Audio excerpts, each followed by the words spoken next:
जब भी हमें जरूरत पड़ती है एक हिडन टेम्पलेट कंटेंट बनाने की, जिसको कि बाद में सही समय आने पे डोम में रेंडर कर सकें, जब एक्चुअली इस कंटेंट की नीड हो, तो वहाँ हम यूज करते हैं एनजी टेम्पलेट। तो इस वीडियो का एक भी पार्ट मिस किए बिना इस वीडियो को एंड तक देखना ना भूलें और अभी इस वीडियो को लाइक कर देना। और अगर आप पहली बार इस चैनल पे आए हैं तो सब्सक्राइब करना ना भूलें। सो मेरा नाम है अनूप और आप देख रहे हैं यूएक्स ट्रेंड।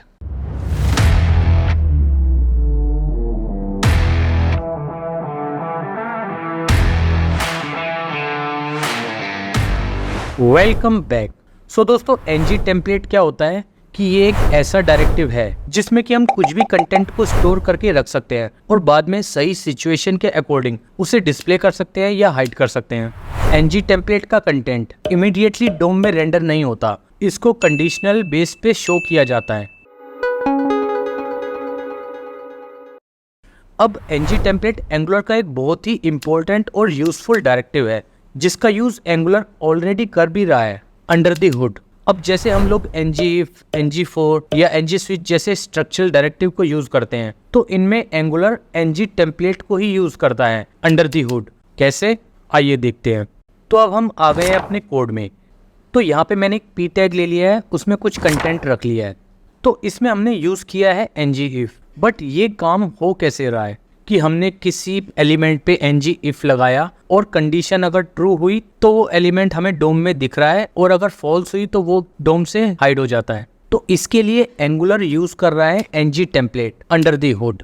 तो अंडर द हुड होता क्या है कि एंगुलर इस कोड को एग्जीक्यूट करता है जो कि है एनजी टेम्पलेट, और यहाँ पे वो ngIf लगता है। और आप देखेंगे यहाँ पे अब स्टार नहीं लगा बल्कि प्रॉपर्टी बाइंडिंग के स्क्वायर ब्रैकेट लगे हैं, और ये जो पैराग्राफ है ये उसके अंदर।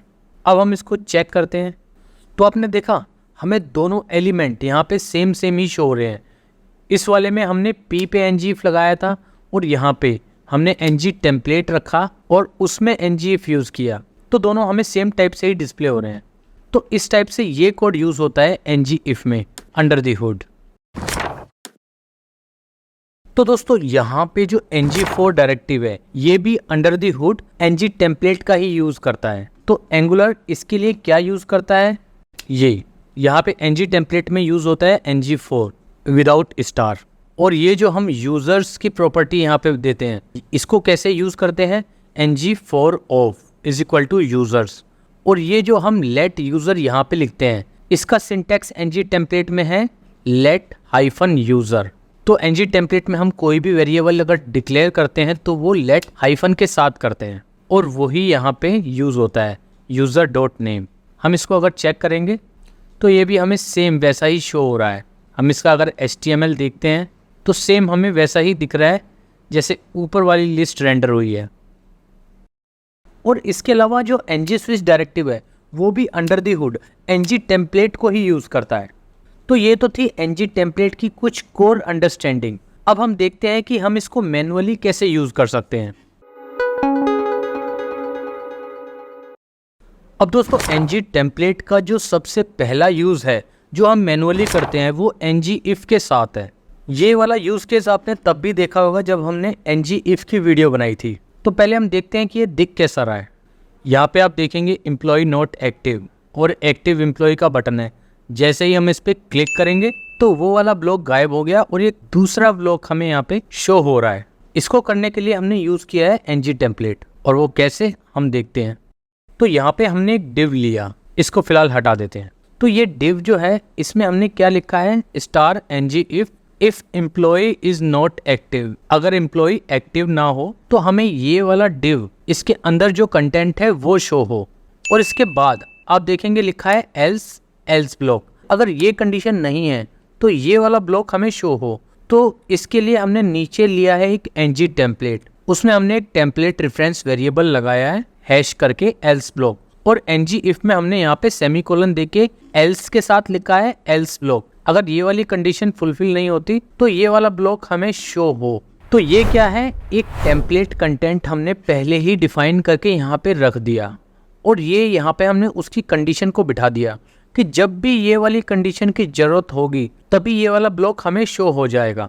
तो इस टाइप से हम एनजी टेम्पलेट को ngIf के साथ यूज कर सकते हैं एल्स ब्लॉक के लिए, और इसके अलावा हम देन ब्लॉक में भी यूज कर सकते हैं। और अगर आप लोगों को नहीं पता देन ब्लॉक का, तो मैंने ngIf वाली वीडियो में ऑलरेडी इसका एक एग्जांपल बनाया हुआ है, तो आप वहां से जाके देख सकते हैं। अब हम देखते हैं इसका दूसरा एग्जांपल ng टेम्पलेट आउटलेट के साथ। अब यहाँ पे मैंने एक डिव लिया है जिसको मैंने एक कार्ड टाइप से बना लिया है, जो कि हमें ऐसा दिख रहा है। तो अब मान लीजिए कि ये हमारा एक टेम्पलेट है, मतलब एक टेम्पलेट कंटेंट है। इसको हमें अपनी वेबसाइट पे या फिर एप्लीकेशन पे जगह जगह दिखाना है। जैसे कि कंपनीज अपने आप को सेल्फ प्रमोट करती हैं, तो वो जगह जगह एक ही टेम्पलेट कंटेंट को शो करती रहती हैं। तो ऐसा हमें भी करना है। तो अब मान लेते हैं ये हमारा एक टेम्पलेट कंटेंट है। अब ये वाला जो हमारा कार्ड है, इसको एक टेम्पलेट कैसे बनाएं हम? तो इसको टेम्पलेट बनाने के लिए हम यहाँ पे हैश लगाते हैं और टेम्पलेट रेफरेंस वेरिएबल को यूज़ करते हैं। तो हमारे केस में हम इसको टेम्पलेट रेफरेंस का नाम देते हैं कार्ड। और एक्चुअली इसको टेम्पलेट बनाने के लिए हमें इसको यूज़ करना पड़ेगा ng टेम्पलेट के अंदर, तभी ये टेम्पलेट बन पाएगा। तो हम इसको इसके अंदर लिखते हैं और ये जो कार्ड है इसको लगाते हैं इस ng टेम्पलेट पे। अब हम चेक करते हैं, तो अब आपने देखा वो कार्ड यहाँ से गायब हो गया, क्योंकि अब वो बन चुका है एक टेम्पलेट। वो ऐसे ही नहीं दिखेगा, वो किसी कंडीशनल बेस पे दिखेगा, तभी दिखेगा जब हम चाहेंगे कि वो दिखे। अब इसको दिखाने के लिए हम क्या करते हैं, यहाँ पे एक ng कंटेनर ले लेते हैं। जैसा कि मैंने आपको इसकी पिछली वीडियो में बताया था कि ng कंटेनर एक इनविजिबल रैपर की तरह काम करता है। ये होगा भी डोम में, पर ये डोम में बिल्कुल स्पेस भी नहीं लेता। तो हम यहाँ क्या लगाते हैं, स्टार ng टेम्पलेट आउटलेट, और ng टेम्पलेट आउटलेट के अंदर ये वाला जो कार्ड है इसको हम लगा लेते हैं। अब हम चेक करते हैं, तो आपने देखा अब ये हमें यहाँ पे शो हो रहा है। अब ये एज ए टेम्पलेट कंटेंट बन चुका है और हमने इसको कंडीशनल बेस पे यहाँ पे शो किया है। हम यहाँ पे कुछ लिख लेते हैं और ये जो है इसको कॉपी करते हैं, यहाँ पेस्ट कर देते हैं और इसको 2-3 बार पेस्ट कर लेते हैं। अब हम चेक करते हैं, तो आपने देखा ये कंटेंट अब हमें मल्टीपल टाइम शो हो रहा है। अब ये एक टेम्पलेट कंटेंट बन चुका है। तो हमने 3 बार ये कंटेंट लिखा नहीं है, हमने सिर्फ एक बार इसका टेम्पलेट डिफाइन कर दिया है और इस टेम्पलेट को हम इस टाइप से मल्टीपल जगह शो कर पा रहे हैं। तो इस टाइप से हम यूज़ कर सकते हैं ng टेम्पलेट को ng टेम्पलेट आउटलेट के साथ। अब दोस्तों आप देख रहे हैं यहाँ पे ये हमने एक टेम्पलेट कंटेंट बनाया और उसको 3 जगह हमने अलग अलग जगह शो किया। अब हम चाहते हैं इन तीनों जो कार्ड हैं इसमें हम अपना कुछ कस्टम टाइप से भी शो कर सकें। जैसे कि पहले वाले में हम शो कर सकें कि वेलकम जॉन, दूसरे में वेलकम अनूप, तीसरे में वेलकम मैक्स। तो ये हम कैसे करेंगे? तो इसमें हम डेटा भी पास कर सकते हैं, और वो हम कैसे करते हैं, हमें यहाँ पे ng टेम्पलेट आउटलेट में कार्ड के बाद देना है एक सेमीकोलन और लिखना है कॉन्टेक्स्ट, और कोलन देके एक ऑब्जेक्ट बना लेना है। और यहाँ पे हमें देना है नेम, या हम कुछ भी नाम रख सकते हैं, नेम नहीं तो टाइटल देना है। पहले वाले में मैं देता हूँ जॉन और इसी को मैं कॉपी पेस्ट कर लेता हूँ इन तीनों में। दूसरे में हम देते हैं मैक्स, तीसरे में रॉबर्ट। अब ये वाला जो टाइटल है हमें इस कार्ड में, इस टेम्पलेट कंटेंट में भी शो करना है। तो उसे शो करने के लिए हम क्या करेंगे, हम यहाँ पे लेट कीवर्ड यूज़ करेंगे और उसके बाद हमें लिखना है हाइफन। अब यहाँ पे हमने क्या लिखा है, टाइटल, तो हम यहाँ पे लिखेंगे टाइटल, लेट टाइटल। अब हम क्या करते हैं, वेलकम टू चैनल को हटा देते हैं और यहाँ पे इंटरपोलेशन में लिख देते हैं टाइटल। अब हम चेक करते हैं, तो अब यहाँ पे कुछ शो नहीं हो रहा। और ये क्यों नहीं हो रहा, क्योंकि हमने यहाँ पे कुछ गलती करी है। और वो क्या है कि हमें लेट टाइटल के बाद लिखना है इज इक्वल टू टाइटल। ये वाला जो टाइटल है इसके इक्वल कर देना है, अब ये वर्क करेगा। तो आपने देखा पहले वाले में आ रहा है वेलकम जॉन, दूसरे में वेलकम मैक्स, तीसरे में वेलकम रॉबर्ट। हम चाहे तो यहाँ पे लेट टाइटल की जगह कुछ भी लिख सकते हैं, लेट ए और यहाँ पे ए। अब हम चेक करते हैं तो भी यहाँ पे रिजल्ट हमें सेम ही शो हो रहा है। तो मतलब ये है कि ये जो लेट के साथ जो वेरिएबल नेम देते हैं इसके जो इक्वल टू में जो आता है वो इस प्रॉपर्टी से मैच करना चाहिए। तो हम वापस से लेट टाइटल ही लिख देते हैं। तो इस टाइप से हम डेटा पास करके अपने इस टेम्पलेट कंटेंट को कस्टमाइज कर सकते हैं। और दोस्तों एनजी टेम्पलेट आउटलेट में वैसे और भी काफ़ी चीज़ें हैं समझने वाली, जैसे इम्प्लिसिट वगैरह। तो अगर आप इसको समझना चाहते हैं तो मैंने इसकी पूरी डेडिकेटेड वीडियो बना रखी है अपने दूसरे चैनल पे, जो कि है यूएक्स लर्न। तो अगर आपको एनजी टेम्पलेट आउटलेट के बारे में सब कुछ जानना है तो आप उस वीडियो में जाके देख सकते हैं।